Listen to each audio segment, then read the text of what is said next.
Hello guys, welcome to our channel. నేను మీ anchor Teja. Right no మనం Jubilee hills police station దగ్గర అయితే ఉన్నాం. అయితే నిన్నటి నుంచి కూడా ఒక న్యూస్ చూస్తున్నాం. ఒక 24 కోట్ల స్కామ్ జరిగింది ఉద్యోగాలు ఇస్తామని పేరుతో.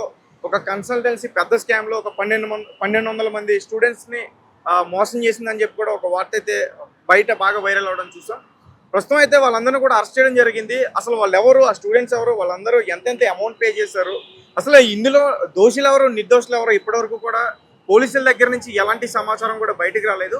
ప్రస్తుతం అయితే లోపల ఉన్న వ్యక్తులకు సంబంధించిన స్టూడెంట్స్ కానీ వాళ్ళ ఫ్యామిలీ మెంబర్స్ కానీ ఇక్కడైతే ఉండడం జరిగింది. అసలు ఏం జరిగింది అనే విషయం మొత్తం కూడా తెలుసుకునే ప్రయత్నం చేద్దాం.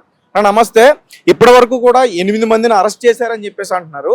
ఆ 8 మంది ఎవరు, వాళ్ళు అసలు ఏ కన్సల్టెన్సీకి సంబంధించిన వాళ్ళు? వాళ్ళందరూ 8 మంది కన్సల్టెన్సీ సంబంధించిన వాళ్ళు. శ్రీ లక్ష్మి కన్సల్టెంట్ అనే దానికి సంబంధించిన వాళ్ళు. అది నంద్యాలలో ఉంది. దాన్ని నడిపిస్తుంది వెంకట్ అనే ఆయన. ఆ వెంకట్ అనే ద్వారా మనకి ఈ వాకాటి రవిచంద్రారెడ్డి అనే ఆయన CEO కంపెనీ, గిగ్లీ కంపెనీ CEO, అతను పరిచయం అయ్యాడు.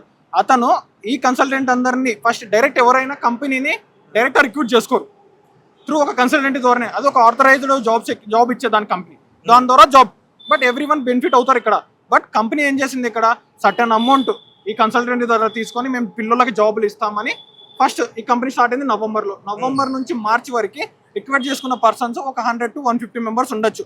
వాళ్ళకి 3 months 4 months శాలరీ పర్ఫెక్ట్గా ఇచ్చాడు. 36,000 అండ్ 25,000 ఏమో ఏదైనా కానీ వాళ్ళకి ఇచ్చిన పే స్లిప్లు ఇచ్చిన శాలరీ ప్రాపర్గా ఇచ్చాడు. ఆఫర్ లెటర్ రోజు నైట్ ఇచ్చారు నీట్గా. 3 months తర్వాత మళ్ళీ కన్సల్టెంట్ వాళ్ళతో మీటింగ్ షెడ్యూల్ చేసి మళ్ళీ ఏమన్నాడు, మనకి 6,000 ప్రొఫైల్స్ ఉన్నాయి, 6,000 వేకెన్సీస్ ఉన్నాయి, మనకి బల్క్ రిక్వైర్మెంట్ కావాలని CEO వాకాటి రవిచంద్రారెడ్డి ఒక 10-12 ప్రాజెక్టులు, ఫారెన్ ప్రాజెక్టులు, ఇండియా ప్రాజెక్టులు, ఓన్ ప్రాజెక్ట్స్ ఉన్నాయని చూపించి కన్సల్టెంటీలోకి విత్ ప్రూఫ్. అంటే కన్సల్టెంట్ ఏం చూస్తారు, 3 months శాలరీ స్లిప్లు చూస్తారు, కంపెనీ ప్రాపర్గా ఆథరైజ్ అయ్యి క్రియేట్ అయిందా లేదని చూస్తారు గవర్నమెంట్ తరఫున. అదే చూసారు. అది చూసి ఓకే ఇది జెన్యూన్ లాగానే ఉంది, బట్ ఇన్ అగ్రిమెంట్ కూడా మనకి ఇస్తా అంటున్నాడు కదా. అండ్ ఆల్సో SLC కన్సల్టెంట్ కూడా మనకు ఉంది వెంకట్రావు, ఆయన కూడా మనకి అగ్రిమెంట్ ఇస్తా అన్నాడు. 1,20,000 మనం కట్టినా, 1,30,000 కట్టినారు క్యాండిడేట్లు ప్రతి ఒక్కరికి. బట్ ప్రతి క్యాండిడేట్, ఇక్కడ వచ్చిన క్యాండిడేట్ కనీసం 1.8 or 1.7 or 1.5 కట్టిన వాళ్ళు ఉన్నారు, డిఫరెంట్. బట్ ఈ మధ్యన ఈ స్టార్ట్అప్ కంపెనీ ఫండ్స్ లేవు అనేలాగా చెప్పి తీసుకున్నాడు. ఓకే బాగానే ఇచ్చాడు, ల్యాప్టాప్లు అందరికి బాగానే ఇచ్చాడు, కొందరికి ట్రైనింగ్ కోసం అని. తర్వాత 4th month నుంచి స్టార్ట్ చేశాడు, ఎక్కువ మందిని రిక్వెస్ట్ చేస్తున్నాడు. 4th month నుంచి ఇలా జరిగిన గ్యామ్లింగ్ అంటే 4th, 5th, 6th month, April, May and June శాలరీలు ఇస్తా, రేపు ఇస్తా, ఎల్లుండి ఇస్తా, ఎల్లుండి ఇస్తా, రేపు ఇస్తా, మొన్నాడు ఇస్తా అని ప్రతి దానికి మీటింగ్లో చెప్తా వస్తున్నాడు. నా దగ్గర 150 crores ఉన్నాయి, ఫారెన్ అకౌంట్లో ఇరుక్కుపోయినాయి. ఎందుకు ఇరుక్కుపోయినాయి అని స్టూడెంట్స్ మీటింగ్లో క్వశ్చన్ వేస్తే మా సిస్టర్ వాకాటి చంద్రిక అనే ఆమె, నంద్యాల చాందిని, వాకాటి చాందిని అనే ఆమె, చాందిని రెడ్డి నంద్యాల MP క్యాండిడేట్గా రింగ్ గుర్తుకు నిలబడింది ఆమె, ఇండిపెండెంట్ క్యాండిడేట్ గా. అండ్ ఆల్సో ఇతను ఆ చుట్టుపక్కల ఉన్న ఒక గ్రామానికి వెళ్ళి ఆంజనేయ స్వామి టెంపుల్ కి 1 crore rupees ఇస్తామని ఒక చెక్కు మీద సైన్ చేశాడు. ఆ చెక్కు మీద ఓకే చేస్తాడు, ఓకే దేవుడి మీద ఒక నమ్మకం ఉంచినారు, చెప్పినాడు. ఆ చుట్టుపక్కల ఓకే చాలా మంచోడు అది అనుకొని అదొక ఇన్ఫ్లుయెన్స్. దాని ద్వారా కూడా ఓట్లు, అది కూడా వెంకట అనే ద్వారా వచ్చారు, అయ్యింది. ఓకే ప్రాబ్లం ఏం లేదు, నంద్యాల ఓకే అదంతా జరిగింది. జరిగినాక ఏం చేస్తారు, ఇక్కడ మెయిన్ ప్లాన్ ఏంది, అయ్యింది. ఒక 1 month అంటే హోల్డ్ చేయొచ్చు కన్సల్టెంట్ని. ప్రతి 2 months 3 months అంటే కన్సల్టెంట్ వాళ్ళు ఏం చేశారు, ప్రెజర్ ఎక్కువ పెరుగుతుంది కదా అని కొందరు EMI లాగా తెచ్చుకుంటారు, వాళ్ళకి EMI పే చేశారు వాళ్ళు. అది కూడా ప్రూఫ్లు ఉన్నాయి స్టూడెంట్స్కి. 3 months ఇంకా అన్న ఎన్ని రోజులు అన్న, లాస్ట్కి జూన్, ఈ మంత్ జూలై 9 లాస్ట్ మీకు శాలరీలు ఇస్తాము అన్నారు. 6 రోజు తర్వాత శాలరీ లేదు అని కన్సల్టెంట్ వాళ్ళని రామన్ అన్నారంట అని ఇంటి దగ్గరికి వెళ్ళారు. ఈ 8 మంది పైన ఉన్న వాళ్ళందరూ కన్సల్టెంట్ అండ్ స్టూడెంట్స్ రవిచంద్ర గారు ఇంటికి వెళ్ళారు జూబ్లీ హిల్స్ సెటిల్ చేద్దామని. సరే వీళ్ళు ఇంటికి వెళ్ళారు సెటిల్ చేద్దామని. వెళ్తే అక్కడికి వెళ్ళాక 8 మంది బౌన్సర్లు, గన్ బెల్లను పెట్టుకోవాల్సినంత అవసరం ఏముంది ఆయనకి? ఏమైనా తప్పు చేసింటే పెట్టుకోవాలి, లేకపోతే ఆయన ఏదైనా పొలిటీషియన్ అంటే పెట్టుకోవాలి. జస్ట్ నార్మల్ ఒక కంపెనీ అదే అతను ఇష్టం, అతను నచ్చితే పెట్టుకుంటాడు, లేదా అతని దగ్గర డబ్బు ఉంటే పెట్టినాడు. బట్ ఆ డబ్బు ఎందుకు, ఎవరిని ప్రొటెక్ట్ చేయడానికి? పెట్టుకున్నారు, గన్ మ్యాన్లని పెట్టుకున్నారు, అది అతని ఇష్టము.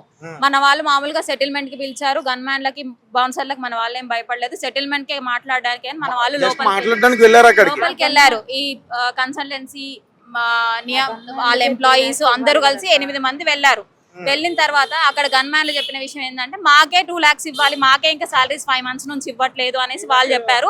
వీళ్ళని లోపలికి అలౌ చేసేసారు. వాళ్ళు కూడా లోపలికి అలౌ చేశారు. అలౌ చేసిన తర్వాత ఫస్ట్ మాట్లాడుకునే క్రమంలో వాళ్ళ అమ్మగారుండి ఇంకా క్యాండిడేట్స్ కి తెచ్చిన ఎవరమ్మ laptops గారు? కూడా వాకాటి వాకాటి రవిచంద్ర గారి వాళ్ళ అమ్మగారు ఉండి వాళ్ళ అమ్మగారికి వివరంగా ఇలా డబ్బులు మాకు ఇవ్వాలి, ఇంత మనీ ఇవ్వాలి అని చెప్పని వివరంగా చెప్పున్నారు. స్టూడెంట్స్ కి ల్యాప్టాప్స్ ఇవ్వాలి, అవి కూడా ఇవ్వట్లేదు అని చెప్పని అన్ని వివరంగా అన్ని చెప్పున్నారు. వాళ్ళ అమ్మగారికి ఎంత అమౌంట్ ఇవ్వాలి ఏందనేది వీళ్ళు కూర్చోబెట్టి వివరంగా అన్ని చెప్పారు. ఈ లోపు మన బౌన్సర్లు వాళ్ళందరూ ఏం చేస్తున్నారు అని అంటే వీళ్ళని వచ్చే ముందు గుద్దులాటలో ఆయన కావాలని చెప్పి జరిగింది అక్కడ కొట్లాట జరిగింది. ఫస్ట్ కొట్లాట జరిగినప్పుడు ఆయనకు ఒక దెబ్బ తగిలింది, కంటి మీద ఒక దెబ్బ తగిలేలాగా ఆయన మొహం చూపించుకుంటా కావాలని చెప్పని మొహం చూపించుకొని ఒక దెబ్బ కనిపించేలాగా ఆయన పెట్టుకున్నాడు. ఎందుకని ఆయనకు ఆల్రెడీ ఫేస్ ట్రీట్మెంట్ ఒకటి చేయించుకున్నాడు 14 lakhs పెట్టించి, హెయిర్ ట్రాన్స్ప్లాంట్ ట్రీట్మెంట్ ఒకటి చేయించుకున్నాడు 12 lakhs పెట్టించి. ఇవన్నీ రీసెంట్ గా చేయించుకున్న విషయం మన వాళ్ళు ఎవరికి తెలియదు. ఇలా చేయించుకోవడం వల్ల అది మనం ఒక చిన్నగా కొట్టినా కూడా అది పెద్దది అయ్యింది. ఆ ఇష్యూ ఏంటంటే అది కనిపిస్తుంది, ఆ ఒక్క దెబ్బ మాత్రం కనిపిస్తుంది. ఎందుకంటారు వాళ్ళని ప్రొటెక్ట్ చేసుకోవడానికి. ఎందుకంటే బౌన్సర్ అనేది వాళ్ళు బౌన్సర్లు పెట్టుకొని గన్మెన్లు వాళ్ళందరూ ఏం చేస్తారు, వీళ్ళని తోస్తున్నారు, మేము మాట్లాడుతున్నాం, మేము సెటిల్ చేసుకోవాలి, 1200 కోసం మాట్లాడుతున్నాము అంటే బౌన్సర్ కూడా పక్క తప్పుకున్నారు. ఆ క్రమంలో ఇట్లా ఆయన తగిలింది ఇట్లా చేతి దగ్గర, ఎవరికైనా కన్ను దగ్గర ఎవరికైనా రెడ్డికి అయిపోతుంది. అలా అయింది. సరేలే సార్ ఇప్పుడు ఏంది మాట్లాడుకుందాం అన్నారు. ఏంది పరిస్థితి అంటే సరే నేను మీతో పాటే వచ్చేస్తాను, సెటిల్ చేసుకుందాము అది అని వాళ్ళతో పాటు వాళ్ళ అమ్మగారు కూడా ఇంట్లో ఉన్న ల్యాప్టాప్లు తీసుకోమని వాళ్ళ అమ్మగారు చెప్పారంట. అండ్ తీసుకొచ్చారా ల్యాప్టాప్ వాళ్ళంతా వాళ్ళ సీఈఓ గారు నిదానంగా సెటిల్, వాళ్ళందరూ సీఈఓ గారు ఏమన్నారంట, సార్ ఎట్లా సార్ మరి పిల్లల్ని ఎట్లా మేనేజ్ చేయాలంటే మన దగ్గర ల్యాప్టాప్స్ ఉన్నాయి, ల్యాప్టాప్ తీసుకొని పోండి, రేపు పొద్దున శాలరీ వేద్దాము 2 days లో అంతా సెటిల్ చేసుకుని తర్వాత ల్యాప్టాప్ కూడా డిస్ట్రిబ్యూట్ అయితే అంత సాల్వ్ అయిపోతుంది కదా అని చెప్పారంట. కాదు, మీరందరూ మోసపోయినప్పుడు మీరు ఎందుకు పోలీసుల్ని సంప్రదించకుండా డైరెక్ట్ గా అతని దగ్గరికి వెళ్ళారు? వాళ్ళు ఒక 400 మందేనండి, మిగిలిన 800 మంది ఉన్నారు. ఇప్పుడు మేము 400 మంది కోసం ఆలోచించి మేము కేసులు పెట్టిస్తే మిగిలిన 800 మంది పానిక్ అవుతారు. పానిక్ అయ్యి ఆల్రెడీ ఆయన ఒకవేళ నిజంగానే ఆయన దగ్గర ప్రాజెక్ట్స్ ఉండి మనకి ఎవరన్నా రాంగ్ ఇన్ఫర్మేషన్ ఇచ్చి ఉంటే మనమే తప్పు చేసిన వాళ్ళం అవుతామని చెప్పని అనుకున్నాం. కానీ మనకు రైట్ ఇన్ఫర్మేషనే ఇచ్చారు. ఎవరు? వెంకట్ కన్సల్టెన్సీ అనే వ్యక్తి మనకి ఎప్పుడైతే జిగ్లీస్ని పరిచయం చేసిన ఫస్ట్ వ్యక్తి ఉన్నారో అతనే మనకి ఇవన్నీ ఇన్ఫర్మేషన్ ఇచ్చాడు. అతనే ఇన్ఫర్మేషన్ ఇచ్చి అతని దగ్గరే నా డబ్బులు ఉన్నాయి, మనం అతని దగ్గరే తీసుకోవాలి పదండి అని చెప్పని ఈ వాకాటి రవిచంద్రారెడ్డి సీఈఓ ఎవరైతే ఉన్నారో పదండి మనం బయటికి వెళ్ళి సెటిల్ చేసుకుందాం, మాట్లాడుకుందాం అని చెప్పని వాళ్ళ అమ్మగారికి చెప్పి వాళ్ళ అమ్మగారి అంగీకారంతోనే బయటకు వచ్చారు. బయటకు వచ్చి ఒక 1 day అటు ఇటు తిరిగారు. నెక్స్ట్ డేకి వెంకట్ ఇక్కడ ఓఆర్ఆర్ దగ్గరికి వస్తున్నారు అటు నుంచి, వాళ్ళ ఊరు నుంచి. మనం కూడా అక్కడికి వెళ్ళి అక్కడన్నా ఉండి స్టే అయ్యి వాళ్ళ దగ్గర నుంచి మనీ తీసుకుందామని అంటే అక్కడ వీళ్ళు ఉండడం జరిగింది. వాళ్ళు ఉండగానే ఈయన ఎప్పుడైతే ఆ ముందు రోజు కిడ్నాప్ అయ్యి మామూలు తీసుకెళ్ళి ఉన్నారో వీళ్ళు బయటికి తీసుకెళ్ళినప్పుడున్నాడు. ఆ తర్వాత రోజు కంపెనీతో వీళ్ళు ఈయన కావాల్సిన మీటింగ్స్ అన్ని పెట్టుకుంటానే ఉన్నాడు, వాళ్ళ అమ్మగారితో మాట్లాడుకుంటున్నాడు. ఈయన ఏమన్నా కాదు, ఇప్పుడు అంతమంది బౌన్సర్లు ఉన్నారు, గన్మెన్లు ఉన్నారు, వాళ్ళందరినీ కాకుండా ఇతను బయటకు వచ్చి కిడ్నాప్ చేయబడ్డా? కిడ్నాప్ చేయబడ్డాడు అని చెప్పని వాళ్ళ అమ్మ కావాలని కేసు పెట్టారు. ఎందుకు పెట్టారు? ఇప్పుడు వాళ్ళ అమ్మగారికి కిడ్నాప్ చేశారని చెప్పని అనిపిస్తే వాళ్ళ అమ్మగారు ఫిలిం నగర్ లో ఉంటారు, జూబ్లీ హిల్స్ రావడానికి వాళ్ళ అమ్మగారికి ఎంత టైం పట్టిద్ది? ఇది వాళ్ళ అమ్మగారికి తెలియలేని విషయమా? వాళ్ళ అమ్మగారు ఏమి చదువుకోని వ్యక్తి కాదు, వాళ్ళ అబ్బాయి ఏమి చదువుకోని వ్యక్తి కాదు. వాళ్ళ మినిమం నాలెడ్జ్ అనేది ఎవరికైనా ఉండిద్ది.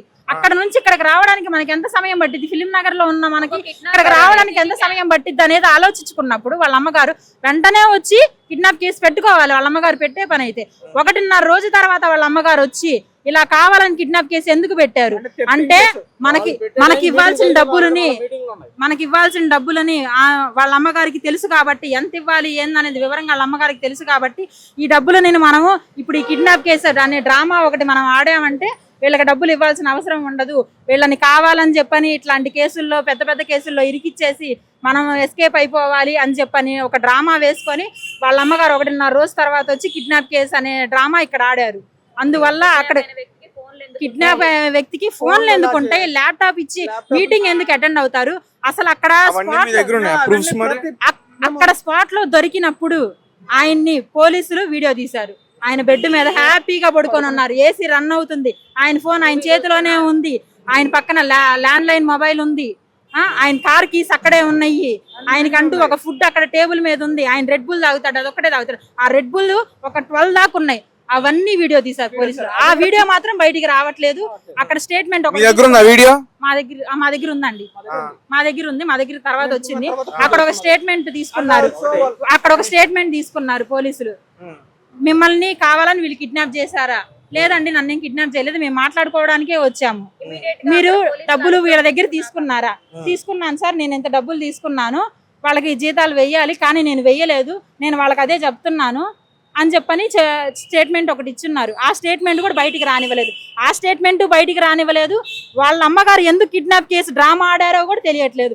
కావాలని అన్యాయంగా ఏమి పిల్లల కోసం వెళ్ళిన వాళ్ళ కోసం వాళ్ళని కావాలని చెప్పని వాళ్ళ అమ్మ ఎవరైతే వాకాటి రవిచంద్రారెడ్డి సీఈఓ ఉన్నారో వాళ్ళిద్దరు కావాలని డ్రామా ఆడి 1.5 రోజు తర్వాత వాళ్ళ అమ్మగారితో లోపలున్న 8 మంది పైన కూడా కిడ్నాప్ కేసు పెట్టి అరెస్ట్ చేయడం జరిగింది.